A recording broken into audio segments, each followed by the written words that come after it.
Movitierra y FESPAD presentan su programa Historias de lucha por una vivienda adecuada.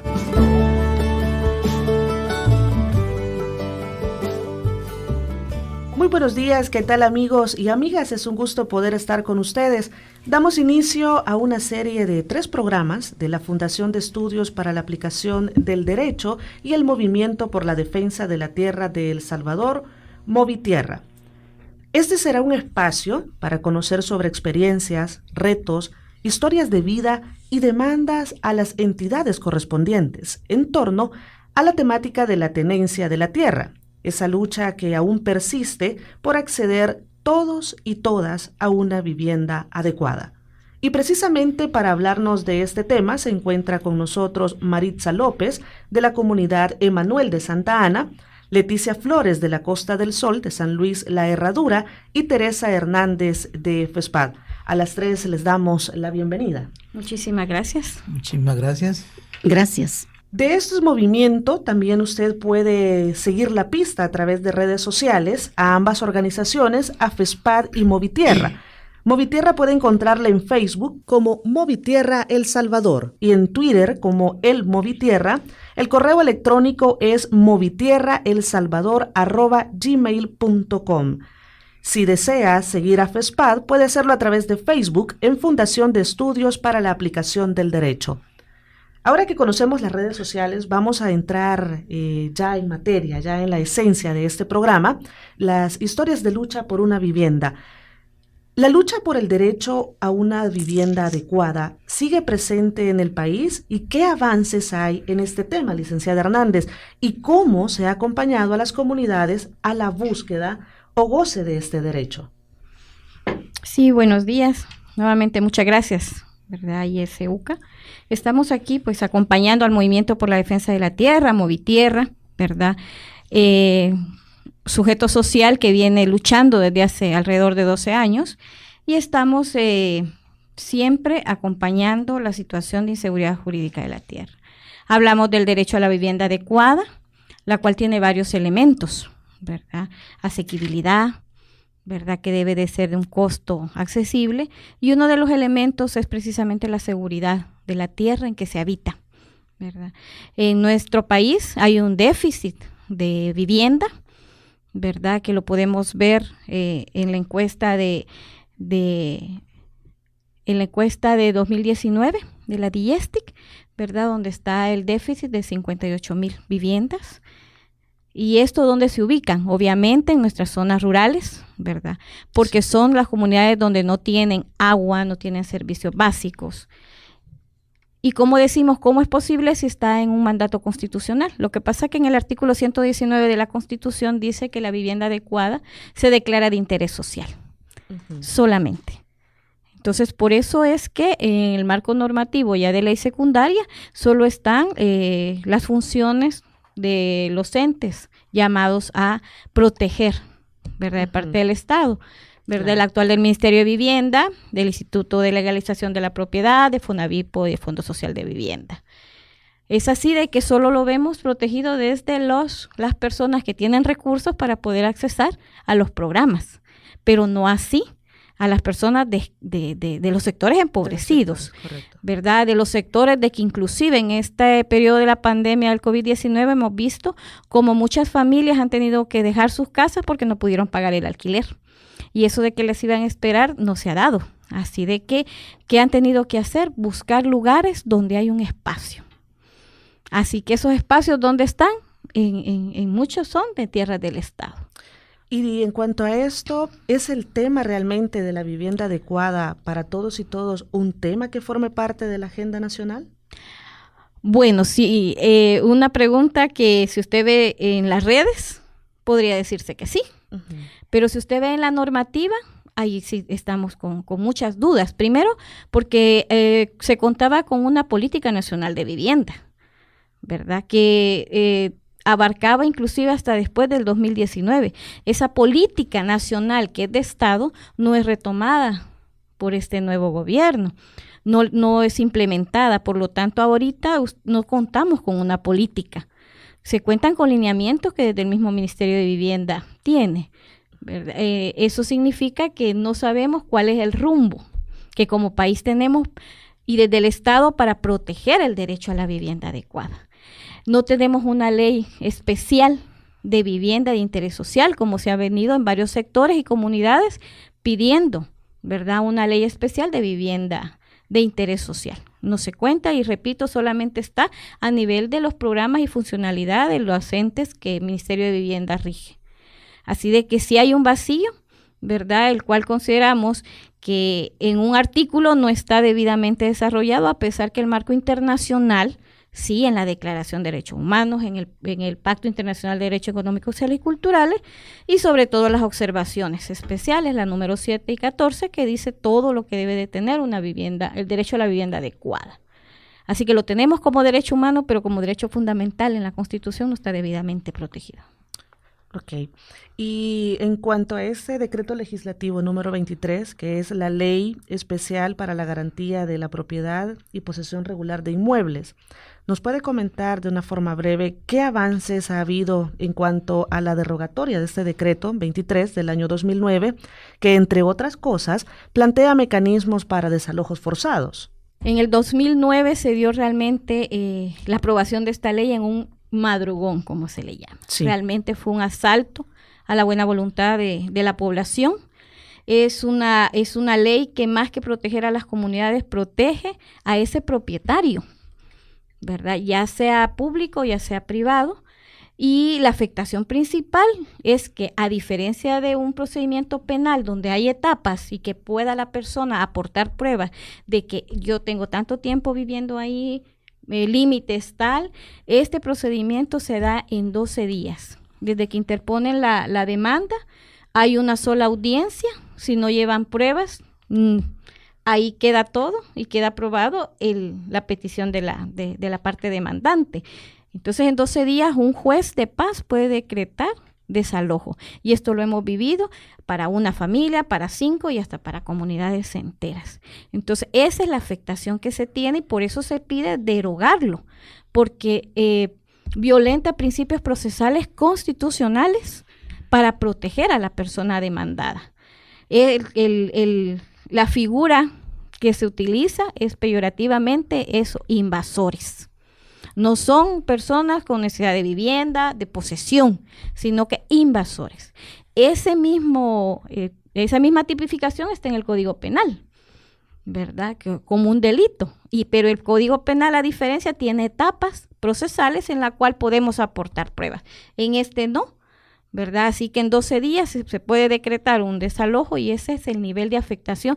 Se han hecho varias acciones a nivel de esa derogatoria se pide a la Asamblea Legislativa, pero ahí no ha avanzado, a pesar de que en su momento, hace 3 años, Fiscal General dijo, la pueden quitar porque estamos protegiendo el derecho a la propiedad en un Código Penal. Y aún así, la Asamblea Legislativa, a través de la Comisión de Legislación y Puntos Constitucionales, no lo retoma.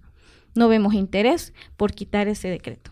Perfecto. Vamos a hacer una breve pausa para escuchar la sección ¿Sabías qué? ¿Sabías que el acceso a la vivienda es considerado por la jurisprudencia nacional e internacional como un derecho humano de primera importancia? La Constitución de El Salvador, en su artículo 119, declara de interés social la construcción de viviendas, a fin de que el mayor número de familias lleguen a ser propietarias de la suya. Mientras tanto, la Declaración Universal de Derechos Humanos afirma que toda persona tiene derecho a un nivel de vida adecuado que le asegure, entre otras cosas, la vivienda. En El Salvador se reconoce oficialmente que el déficit habitacional sobrepasa las 500,000 viviendas y que este se concentra especialmente en los estratos de población de menores ingresos. El problema se agrava si, como ocurre en El Salvador, no se cuenta con una política de vivienda ni con normativas jurídicas específicas que enfrenten el problema habitacional desde un enfoque de derechos humanos.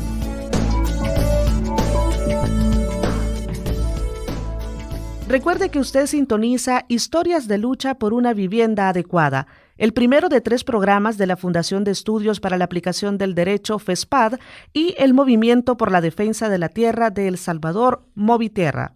Y el tema que discutimos esta mañana es lucha por el derecho a la vivienda adecuada y amenazas al mismo. Nos acompañan en el estudio Maritza López de la comunidad Emanuel de Santa Ana, Leticia Flores de la Costa del Sol de San Luis La Herradura y Teresa Hernández de Fespado. En esta segunda parte de la entrevista queremos conocer desde las comunidades cómo se ve la lucha por acceder a la tierra, a qué se enfrentan en la búsqueda de este derecho. Cedemos la palabra a Leticia Flores. Pues, buenos días. Buenos días. En realidad se ve bien difícil, ¿verdad? Porque uno que vive en la comunidad, y que la vivienda, si hablamos de la vivienda pues adecuada, estamos hablando de altos costos de vida, ¿verdad? Porque una vivienda adecuada necesita tener todo, y hoy aquí en El Salvador pues tenemos esa deficiencia de que tenía que tener salud, un parque, tener espacio no construida, ¿verdad? Donde hay en barrancos o cerca de una fábrica que es nocivo para la vida, ¿verdad? Entonces, la vivienda en El Salvador, siento de que estamos hablando algo pues que no está, ni una ley pues tenemos aprobada, porque no nos toman en cuenta nosotros los sectores bajos que necesitamos eso, porque nosotros que vivimos en la Costa del Sol, allí pues nos vemos en la obligación de tomar terrenos, rellenar de poco a poco para ir creando nuestros ranchitos, y tenemos la amenaza de que como no es de nosotros, no tenemos una seguridad jurídica, ¿verdad? Entonces, a partir de allí pues empieza ya la deficiencia de ese derecho, la falta de ese derecho que tenemos, de que no estamos desamparados pues porque no tenemos la verdad. No tenemos eso, ¿verdad? De que en realidad, no, pues si yo vivo en una vivienda adecuada, no, porque en mi casa, no, en Antillas, no contamos con agua. Como Costa del Sol tenemos ese derecho que es bien importante, el agua. La salud, donde yo vivo no hay una clínica, mucho menos un parque ni una casa de la cultura, ¿verdad? Entonces, no contamos con todo eso, ¿verdad? Entonces sí, es bien deficiente, pues para nosotros los pobres, ¿verdad? Que sí, no tenemos esas garantías. Bien, gracias Leticia. Maritza López, cuéntenos su experiencia. ¿Cómo ha sido este proceso en la búsqueda de oportunidades para adquirir un terreno, una parcela donde construir una vivienda adecuada? Bueno, es algo como quien sube una montaña, difícil. Se da cuando se es joven, cuando se empieza a vivir la ilusión de todo ser humano, vamos a decirlo así, es tener una vivienda adecuada, mayormente cuando se ha venido viviendo en mesones, viviendo en fincas, viviendo de colono, viviendo con familiares. Entonces todo eso, el epicentro de una mente es conseguir una vivienda. Ahora, gracias a Dios, ya estamos hablando de adecuadas. Antes, con solo que tuviera cartones alrededor, ya era una vivienda. Entonces, la tarea no es fácil, porque cuando nos toca que alquilar y también pagar un terreno para alcanzarlo, porque en El Salvador, pues, históricamente el obtener una vivienda es un comercio. No hay una facilidad.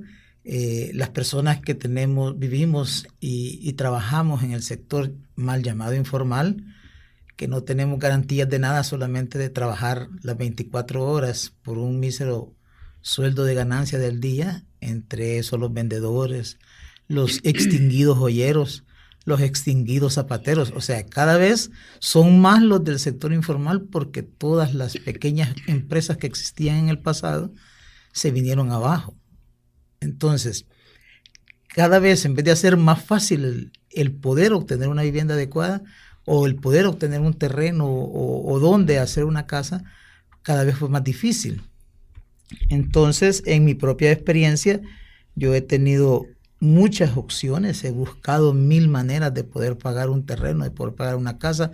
Nunca tuvimos, para empezar, soy hija de madre soltera, 4 hijos, criándolos en el tiempo en que no les daban pero ni siquiera un borrador de regalo para ir a la escuela.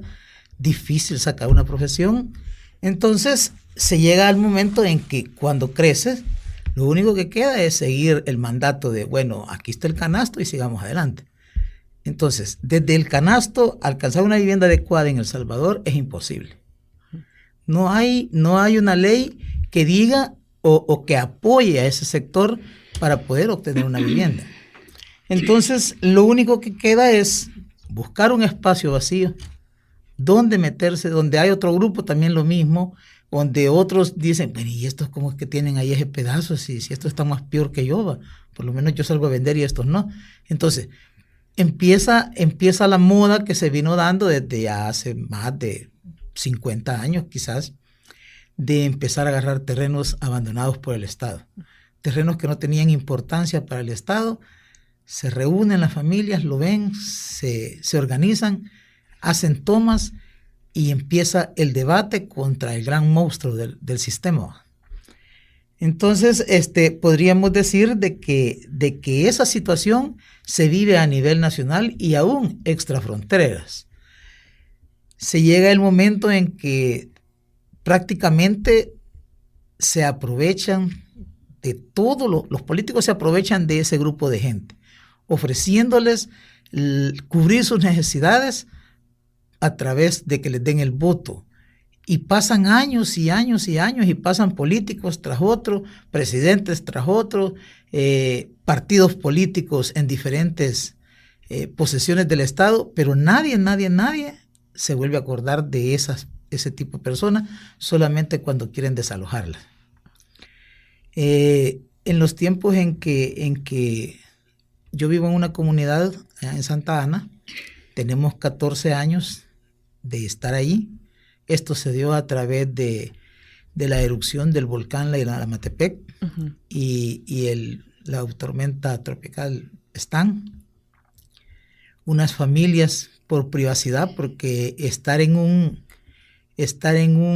lugar donde te han llegado a dejar allí, la protección civil te llevó a ese refugio, pero en ese refugio no hay baños para que te bañes.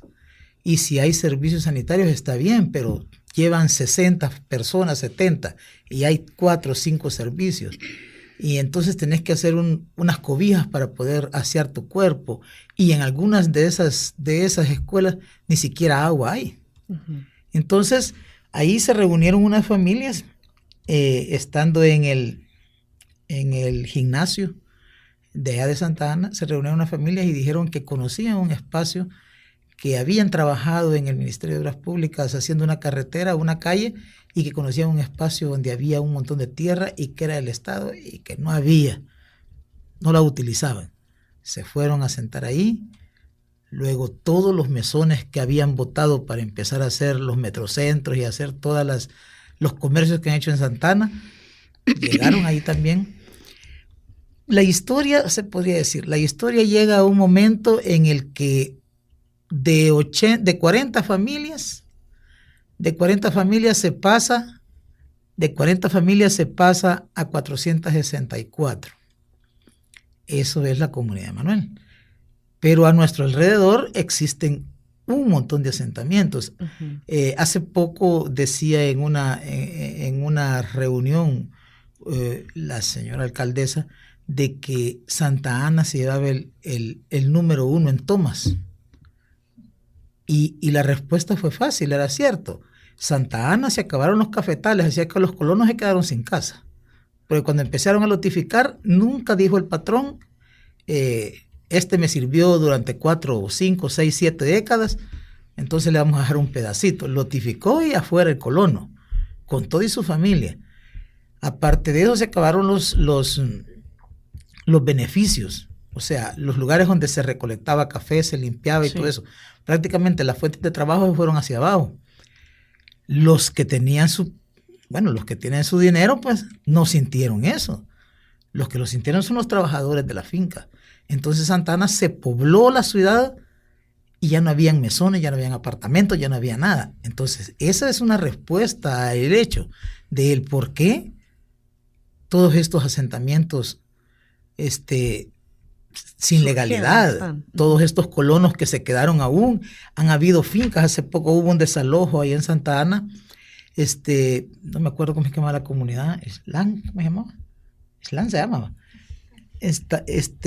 Que pasaron como 50 años los colonos allí, nadie preguntaba a nadie dedicaba a decirles nada, pero el patrón ya había vendido y ahora que lo retoma la empresa, simplemente llega a sacarlos bajo el decreto 23. Entonces, esto cada vez hace más imposible que el pobre logre llegar a conseguir una vivienda. Digamos una vivienda mucho menos adecuada, porque para tener una vivienda adecuada en un asentamiento, si solicitas agua, tienes que tener escritura. Si solicitas luz, tienes que tener escritura o el permiso del dueño del terreno. Uh-huh. Entonces, es imposible para este sector lograr llegar a una vivienda adecuada. Y el Estado, por más que se le diga, por más que se le haga ver, los políticos, por más cuando visitan las comunidades se les diga la situación, a la hora que están sentados en la silla del poder, se les olvidó aquella petición. Entonces, bueno, lo que nosotros como Movitierra queremos y anhelamos, pues, es que se haga una política de vivienda social, de vivienda pero verdaderamente, no como la vivienda para todos que para alcanzarla había que tener 3 sueldos. ¿De dónde? Si en antes llegamos a 1 entre 5.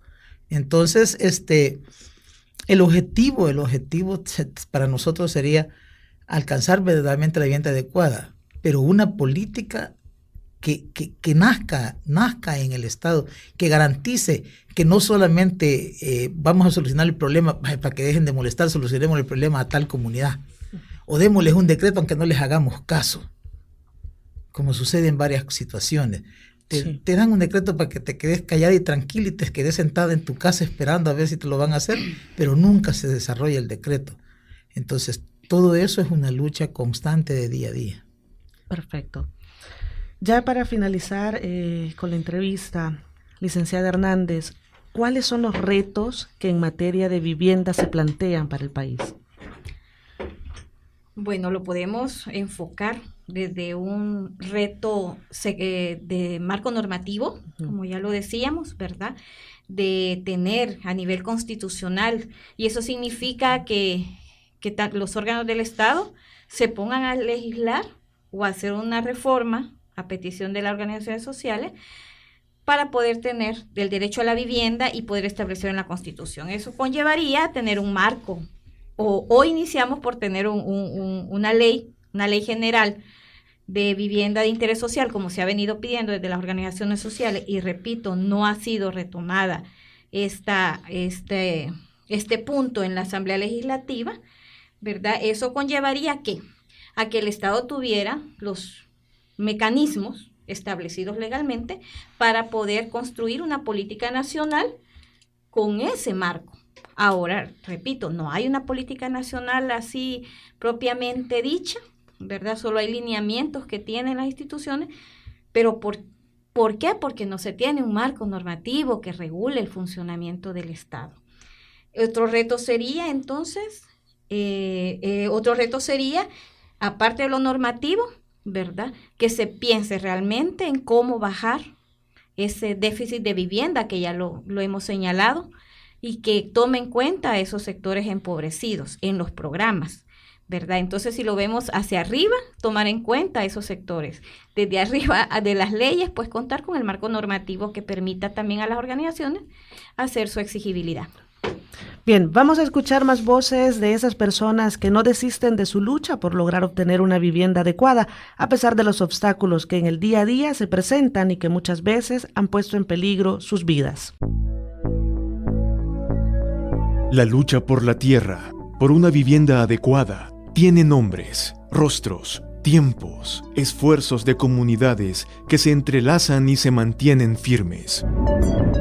Soy Ricarda Villanueva.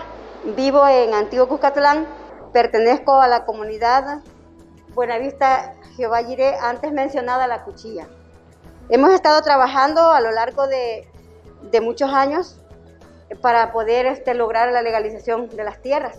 Esta lucha me llevó a mí hasta la cárcel, a sufrir hasta sufrir esta cárcel. ¿Por qué? Por defender el derecho de las tierras. Hubo una persecución de parte de la policía, porque a la policía le habían dicho de que yo era la que estaba haciendo las cosas ilegales, y ellos pues se creyeron, y así pasaron como 2 años, que una persecución constante, hasta que lograron un día por la madrugada, me sacaron a las 2 de la madrugada de mi cama, esposada como una cualquier delincuente y me llevaron a cárcel, a las Bartolinas. Cuando salí yo de las Bartolinas hablé con que me llevaron al juzgado. El juez dijo de que con condiciones me dejaba libre. Para que yo no fuera presa tenía que abandonar la comunidad. O sea, tenía que abandonar mi lucha social. Eso era lo que la alcaldesa quería y el juez. Porque ellos dijeron de que la comunidad era como una basura en el patio de la casa de la alcaldesa, que era la alcaldía. Bueno, pero yo salí libre, gracias a Dios, comprobé que no tenía pruebas de que me acusaban que eso era verdad, de que yo era estafadora, porque por estafadora me mandaron, y salí libre. Mi comunidad tiene ya 300 familias y mi lucha constante es lograr los títulos de propiedad para poder buscar un mejor futuro para nuestros infantes. Saber de que nosotros hemos sufrido persecución de distintas formas por defender esas tierras, porque el rico quiere abarcarlas, la empresa privada, la alcaldía, se ponen de acuerdo a querer sacarnos porque ese terreno les interesa mucho. Y legalmente nosotros en ningún momento hemos decidido de salir de ese lugar, porque sabemos que la Constitución nos confiere un derecho a que las comunidades que estamos en asentamiento del Estado podamos tener seguridad jurídica, podamos llegar a obtener una vivienda digna y adecuada. Pues esa es la lucha social. Agradezco a Movitierra porque Movitierra ha estado al frente de la comunidad con FESPAD, ayudándonos para poder defender nuestros derechos. Y bueno, yo mi formación como lideresa se la debo primeramente a Dios, a FESPAD y a Movitierra, porque me han dado la oportunidad de poderme formar como una lideresa en defensa de mis derechos y los de mi comunidad. Porque la tierra es de quien la habita y trabaja. Llegamos al final de este primer programa, Historias de lucha por una vivienda adecuada. Agradecemos a Maritza López de la comunidad Emanuel de Santa Ana, a Leticia Flores de la Costa del Sol de San Luis La Herradura y por supuesto a Teresa Hernández de FESPAD. Bueno, muchísimas gracias a la audiencia, ¿verdad?, de ISUCA, que siempre está pendiente de estos programas, también desde ISUCA, pues tomando la voz, ¿verdad?, la voz que nos ofrece. Y agradecemos, Cindy, muy amable, y estamos aquí pendientes de la continuidad de este programa. Por supuesto que sí. Bueno, agradeciendo a la audiencia y pidiéndole pues el apoyo en todo lo generalizado y en lo expresado acá. Y si te sientes tocado en el sentido de que estás en la misma posición, adelante. Bueno, muchas gracias. Agradecer aquí, ¿verdad?, a ISUCA por ese espacio que nos dio, pues sí, para sacar nuestro problema, ¿verdad? Y muchas gracias. Muchas gracias a ustedes por estar acá con nosotros y a usted, amigo y amiga, le invito a que no se pierda el próximo programa de Historias de lucha por una vivienda adecuada. Movitierra y FESPAD presentaron su programa Historias de lucha por una vivienda adecuada, porque la tierra es de quien la habita y trabaja.